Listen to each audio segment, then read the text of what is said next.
A windless and overcast day yesterday meant that there was no racing in the Puig Women's America's Cup for Group B.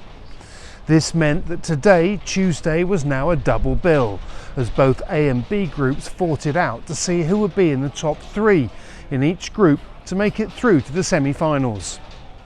An offshore westerly breeze forecast to be in the teens meant that today was going to be a tricky one. And when racing got underway, that's exactly how it panned out. Group B were the first to race, and here was the Swedish challenge powered by Artemis Technologies that showed the best form in the first race, with Andu Team Australia taking second and Yayo Team Dutch Sail in third. Keeping the boats under control in the lively conditions was clearly the biggest challenge, and in this respect the second race of the day showed little change. Coping with the gusts, shifts and lulls was hard.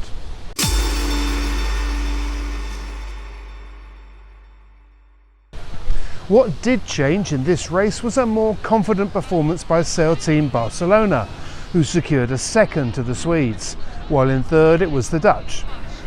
In fact, it was this second race that started to show how teams were getting to grips with the AC40s in difficult conditions. Plus, the overall leaderboard was taking shape.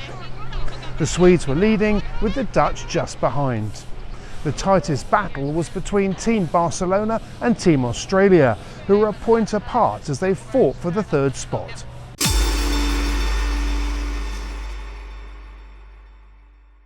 The third race of the day took a while to get going, as the breeze shut down temporarily.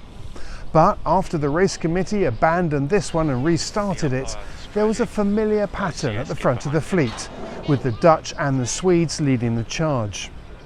Interestingly, the Dutch were also showing how fast they'd learned and were ahead of the Swedes, but the more settled but error-free boat handling aboard the Swedish boat saw them take the lead and their third win of the day. Another team to be settling into their stride were the Spanish, who took third place and in doing so added another point to their overall lead on the Australians. We're just so happy to be sailing today. I think everyone out here is having a great time. It doesn't get better than this. It is hectic at times, but whoa, cool racing.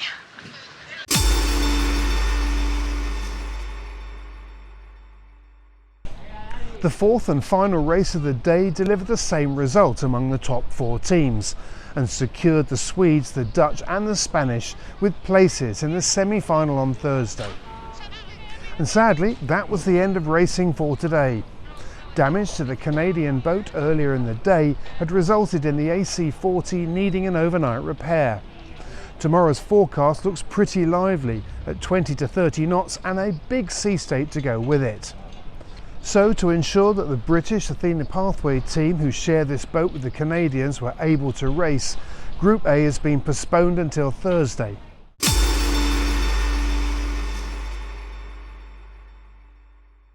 In the meantime, the Kiwis and the Brits were both out today in their AC75s as they worked themselves up for the start of the big show at the weekend. Yesterday's weather was rubbish, flat calm, misty, murky, humid and provided little opportunity to achieve much at all. But it was an important day nonetheless, as this was the deadline for both teams to declare what kit they're going to be using. I've yet to see Ineos Britannia, but I did take a look at the Kiwi boat, where there are two obvious changes. The first is that they're using symmetrical foils. That's not exactly a surprise, but they were sailing with different foil on each side during the round robin phase as they made their comparisons. The tricky thing is that even though they were different, it's very hard, if not impossible, to identify the key aspects of each foil, let alone interpret what these differences might mean. Far more obvious is the change to a more radical rudder, with a long cord at the top that changes abruptly to a very skinny blade lower down.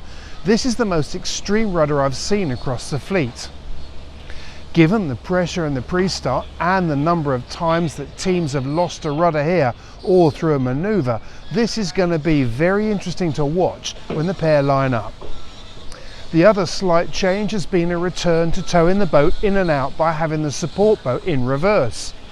This may just be to avoid conflicting with the LiDAR posts that sprout from the side decks whilst they've been testing.